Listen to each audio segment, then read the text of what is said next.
versículo 17 do capítulo 4 de Tiago diz: aquele, pois, que sabe fazer o bem e não o faz, comete pecado. Este texto é uma afirmação de profunda implicação teológica e ética dentro do contexto do Novo Testamento. Este versículo, que está situado na carta de Tiago, oferece uma visão crítica sobre a responsabilidade moral e a obrigação ética dos crentes, enfatizando que o conhecimento da bondade implica diretamente na prática dela. Para entender plenamente, Tiago capítulo 4, versículo 17, é de suma relevância situar o versículo no contexto maior da epístola de Tiago, pois usar um versículo de forma isolada apenas para fazer um comentário vaidoso seria, no mínimo, irresponsável. A carta é conhecida por sua abordagem prática da fé, destacando a necessidade de uma fé viva, manifestada em ações concretas. Tiago, meio-irmão de Jesus, escreve para uma audiência de cristãos judeus dispersos entre as nações, exortando-os a viver de acordo com os princípios do Evangelho. A epístola de Tiago é dividida em várias seções que abordam diferentes aspectos da vida cristã. Nos capítulos iniciais, Tiago fala sobre a importância de perseverar em meio às provações. Tiago capítulo 1, versículo 2 até o 18. A necessidade de ouvir e praticar a palavra de Deus. Tiago capítulo 1, versículo 19 até o 27. E a condenação do favoritismo na igreja. Tiago capítulo 2, verso 1 até o 13. Ele também destaca a relação entre fé e obras, afirmando que a fé sem obras é morta. Tiago capítulo 2, versos 14 até o 26. No capítulo 3, Tiago discute o poder da língua e a sabedoria que vem de Deus. Ao chegar ao capítulo 4, o tom de Tiago se torna mais direto e confrontador. Ele exorta os leitores a se submeterem a Deus, resistirem ao diabo e se purificarem de seus pecados. Tiago capítulo 4, do verso 1 até o 10. É nesse contexto de advertências e exortações práticas que encontramos o versículo 17. Portanto, Tiago 4,17 é visto como um resumo das implicações éticas discutidas ao longo da epístola. A frase, aquele, pois, que sabe fazer o bem e não faz, comete pecado, demonstra que o pecado não é apenas a comissão de atos malignos, mas também a omissão de atos de bondade. Isso enfatiza a natureza abrangente da ética cristã, que não se limita a evitar o mal, mas inclui ativamente buscar o bem. O conceito de pecado de omissão implícito em Tiago 4,17 é uma ideia importante na vida cristã. Muitas vezes, a ênfase na doutrina do pecado está na comissão, atos ativos que violam a lei de Deus. No entanto, Tiago lembra aos leitores que a falha em agir conforme o conhecimento do bem também constitui pecado. Este entendimento aumenta a responsabilidade moral dos crentes, chamando-os a uma vida de contínua vigilância e testemunho. Tiago liga diretamente o conhecimento à responsabilidade. Ele fala que saber o que é correto impõe uma obrigação moral de agir de acordo. Isso faz eco com outros ensinamentos bíblicos, como em Lucas capítulo 12, versos 47 e 48, onde Jesus fala sobre o servo que conhece a vontade de seu Senhor e não a faz, sendo considerado mais responsável do que aquele que age por ignorância. A ênfase está na responsabilidade acrescida que vem com o conhecimento. A aplicação prática de Tiago 4,17 na vida do crente é vasta. Evidencia que os cristãos são chamados a viver uma vida ativa de bondade, buscando oportunidades para fazer o bem em todas as situações.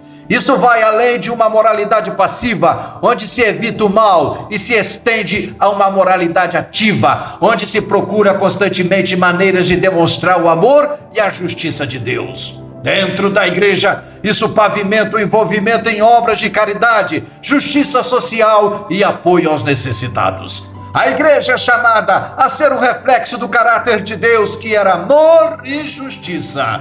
Portanto, saber que há necessidade e ter a capacidade de suprir essa necessidade, mas não fazê-lo, é falhar em cumprir o mandamento de amar o próximo como a si mesmo. Mateus, capítulo 22, verso 39. No âmbito pessoal, Tiago 4,17 exorta os crentes a viverem de maneira íntegra e autêntica. O testemunho cristão é fortalecido quando a fé é demonstrada em ações concretas de bondade e justiça. Isso inclui ser honesto no trabalho, tratar todos com respeito e dignidade e ser um bom administrador dos recursos e talentos que Deus concedeu. A hipocrisia é uma temática recorrente nas Escrituras e ela se manifesta de maneira especialmente clara naqueles que se omitem em fazer o bem, apesar de conhecerem a importância de suas ações. Para entender melhor essa conexão, é útil explorar o conceito de hipocrisia na Bíblia e como ele se relaciona com a omissão de fazer o bem. A hipocrisia, no contexto bíblico, é frequentemente descrita como a discrepância entre a aparência exterior e a realidade interior. Jesus Cristo, em seu ministério terrestre, sempre confrontou os líderes religiosos de sua época, os escribas e fariseus, chamando-os de hipócritas, por apresentar uma fachada de justiça, enquanto seus corações estavam longe de Deus. Mateus capítulo 23, verso 27 e 28. Esses líderes eram zelosos em seguir os rituais e as leis externas, mas negligenciavam os aspectos mais importantes da lei, como a justiça, a misericórdia e a fé. Mateus 23, 23. A omissão de fazer o bem, conforme descrito em Tiago, é vista como uma forma sutil de hipocrisia. Aqueles que conhecem o bem, mas se recusam a agir, estão, na verdade, mascarando sua falta de compaixão e ação com uma aparência de neutralidade ou de evitar o mal. Essa omissão revela uma incoerência entre o conhecimento moral e a prática ética, uma dissonância que é central para o conceito de hipocrisia bíblica. Um exemplo clássico de hipocrisia por omissão pode ser encontrado na parábola do bom samaritano, lá em Lucas capítulo 10, 25 até o 37. Nessa história, um sacerdote e um levita, ambos conhecedores da lei de Deus e considerados líderes espirituais, veem um homem espancado e à beira da morte, mas passam ao largo, omitindo-se de ajudar. O samaritano, por outro lado, movido por compaixão, age e presta assistência ao ferido. A omissão do sacerdote e do levita é uma forma de hipocrisia, pois apesar de seu conhecimento religioso e moral, falham em demonstrar misericórdia e compaixão, atributos essenciais da lei que professam em seguir. A responsabilidade moral que Tiago 4,17 impõe é clara. Saber o que é certo e não fazer implica em pecado. Isso sugere que a moralidade cristã é ativa, não apenas passiva. Os crentes são chamados a ser agentes de mudança positiva, refletindo o caráter de Deus através de suas ações. A hipocrisia entra quando há uma falha em agir de acordo com esse conhecimento, criando uma dissonância entre o que se sabe ser verdadeiro e o que se pratica. A epístola de Tiago é enfática sobre a relação entre fé e obras. Tiago 2, 14 ao 26, ele argumenta que a fé sem obras é morta. A verdadeira fé se manifesta em ações concretas. A omissão de fazer o bem, portanto, não é apenas uma falha moral, mas uma falha espiritual, indicando uma fé incompleta ou superficial. A hipocrisia é, então, não apenas moral, mas também espiritual, afetando a integridade da relação do crente com Deus. Na vida comunitária cristã, a omissão pode ter efeitos devastadores. A igreja é chamada a ser um agente de apoio mútuo, compaixão e justiça. Quando os membros conhecem as necessidades uns dos outros, mas falham em agir, estão praticando hipocrisia. A verdadeira igreja deve ser marcada por ações concretas de amor e cuidado. O testemunho cristão é comprometido pela hipocrisia. O mundo observa os crentes e espera ver uma correspondência entre suas crenças professas e suas ações. Quando há uma omissão em fazer o bem, o testemunho cristão sofre, pois parece que a fé é ineficaz para produzir mudanças reais na vida das pessoas. Isso leva ao ceticismo e à rejeição do evangelho. Para evitar a hipocrisia é necessário um constante exame de consciência e uma disposição para o arrependimento. Os crentes devem estar dispostos a confrontar suas próprias falhas e omissões, buscando a graça de Deus para agir de acordo com seu conhecimento do bem. A prática de uma espiritualidade autêntica requer uma integração entre fé e ação. A omissão de fazer o bem é um sério desafio para a integridade moral e espiritual dos crentes. Tiago 4,17 é uma advertência poderosa contra essa forma de duplicidade, lembrando que o verdadeiro conhecimento do bem deve se manifestar em ações concretas. Evitar a hipocrisia exige uma vida de fé, uma ética verdadeira e um comprometimento com a prática da bondade e ao direito do semelhante, testificando o caráter de Deus em todas as esferas da vida. Os crentes são incentivados a ser luz do mundo, não apenas evitando o mal, mas buscando ativamente o bem, evidenciando assim a veracidade e a vitalidade de sua fé. Tiago 4,17, com sua clara afirmação da responsabilidade ética dos crentes, serve como um tema poderoso da abrangência do chamado cristão para viver uma vida de bondade ativa. Não se trata apenas de evitar o pecado, mas de buscar ativamente o bem, apontando para a bondade de Deus ao mundo. Aquele que conhece o bem e não faz, comete pecado, porque negligencia a oportunidade de ser uma manifestação da graça e da justiça de Deus. Meus amados irmãos e caros ouvintes, certa vez presenciei um debate entre dois crentes. Um jovem que estava vivendo o auge do sucesso material, com suas conquistas e realizações evidentes, e o outro, um homem maduro que havia passado por diversas situações na vida, o que o levou naquele momento a uma vida simples e com limitações. O debate prosseguia, e o ego do mais jovem parecia prevalecer, pois suas palavras revelavam uma superioridade, ainda que inconsciente. Contudo, ao final da conversa, o mais velho encerrou o debate com uma pergunta: quantos anos você tem? Após a resposta do jovem, ele disse: na sua idade, eu já havia ganhado centenas de almas para Jesus. Eu já tinha dezenas de pastores filhos na fé, fundado diversas igrejas, arrancado muitas almas das garras do diabo, curado centenas de pessoas, adentrado em campos de bruxaria para pregar o evangelho e contemplado a glória de Deus. Tudo isso no nome precioso de Jesus. E arrematou com uma nova pergunta ao jovem vaidoso: quantas almas você já ganhou literalmente para Jesus? O que você fez de bom para o seu próximo? O jovem foi tomado por um profundo silêncio. Seu semblante caiu e ele ficou totalmente envergonhado. Aquele jovem hipócrita e arrogante ousou afrontar um profeta de Deus que tinha no currículo um lastro de serviços prestados ao Deus Todo-Poderoso. Ele simplesmente ousou afrontar aquele profeta usando a régua do mundo material, a régua da vaidade, a régua da arrogância e a régua da falta de respeito, consideração e amor. A moral da história é que estamos vendo uma geração de cristãos materialistas e individualistas, que desconsideram a vida dos mais velhos, baseando-se apenas no sucesso presente. É bom lembrar que, por mais simples que seja, há uma coisa que Deus não aceita: tocar naqueles que abriram mão de tudo para a sua obra. Aqueles que ousam fazer isso devem se conscientizar e olhar para dentro de si e observarem se estão em sintonia com o ministério de Jesus, que sempre se preocupou em servir do que ser servido. Queridos, este versículo desafia todos os crentes a reavaliar constantemente suas vidas, assegurando-se de que estão não apenas evitando o mal, mas também promovendo o bem em todas as esferas de influência. Ele é um chamado para uma ética de ação, onde o conhecimento da verdade deve necessariamente conduzir a uma prática de bondade, justiça e amor, em conformidade com a fé em Cristo. Que Deus, em Cristo Jesus, vos abençoe e pensem nisso.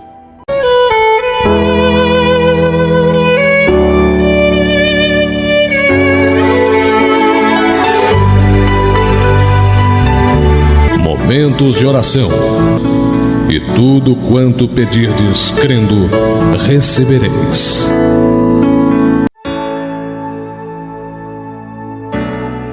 Glorioso Deus e eterno Pai, rendo-lhe graças a Deus por esta hora tão importante.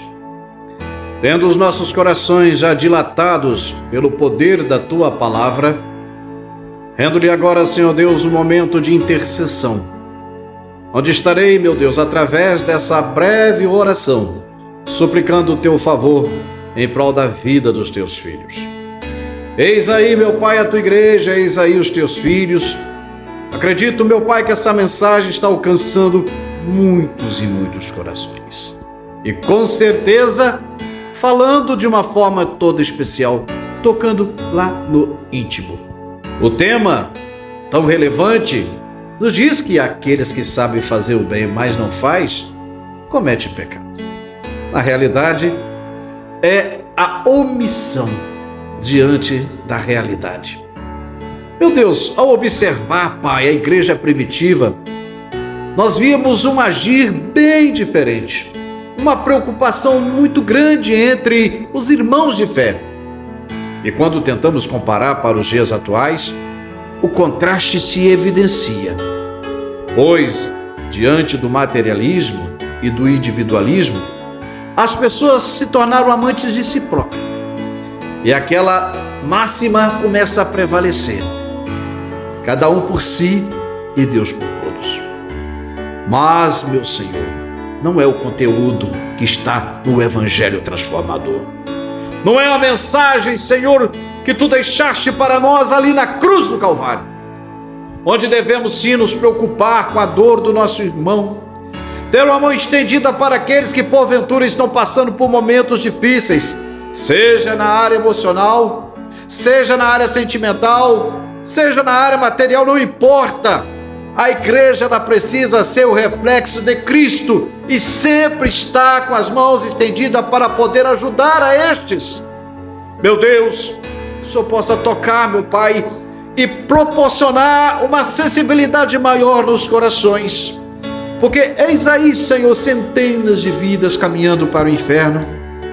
Quantos, ó Deus, que estão desprovidos deste conhecimento transformador do Evangelho e caminham a passos largos para uma condenação eterna. A igreja, Senhor, é necessário que ela venha a ter uma voz ativa. Essa responsabilidade não recai apenas sobre o pastor, sobre os obreiros, porque ovelha gera ovelha. Isso quer dizer que as ovelhas também são responsáveis na propagação dessa palavra.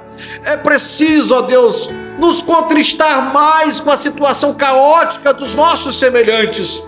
Não nos rebaixar, meu Deus, à situação dos mesmos e ficar criando animosidade. Não, Senhor, mas olhá-los com olhar de piedade e de amor, assim como Jesus fez.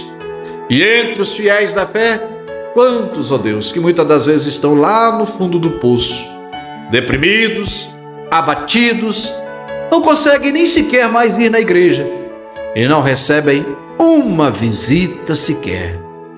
Caiu no esquecimento. No passado, quando podiam servir, eram vistos, eram lembrados, mas às vezes o tempo passou. Alguns por causa da idade, outros por N fatores, já não tem mais o que oferecer. Mas Deus tenha misericórdia, pois o que o homem planta, ele colhe. Deus tenha compaixão e desperta uma igreja cheia de amor, uma igreja piedosa, uma igreja que se preocupa com a situação dos semelhantes. Nesta hora, Deus, eu creio numa grande maravilha. Eu creio que o Teu Espírito Santo está operando um milagre. E sendo assim, como profeta da última hora, eu abençoo a todos no nome de Jesus. Meu amado irmão, meus amados ouvintes, ao longo do tempo nós temos tido a preocupação de trazer mensagens de cunho evangelísticos baseado em versículos bíblicos e também em ilustrações. Se você, ao ouvir essa mensagem, sentir tocado, gostou, achou que ela é proveitosa para evangelizar ou para poder ajudar um amigo, um irmão em Cristo, faça o seguinte: compartilhe, dê um joinha, faça a sua inscrição e envie para o seu irmão. O nosso objetivo principal é evangelizar, ganhar almas para o reino e promover um despertamento espiritual a todos os ouvintes. Que Deus abençoe. Meu muito obrigado.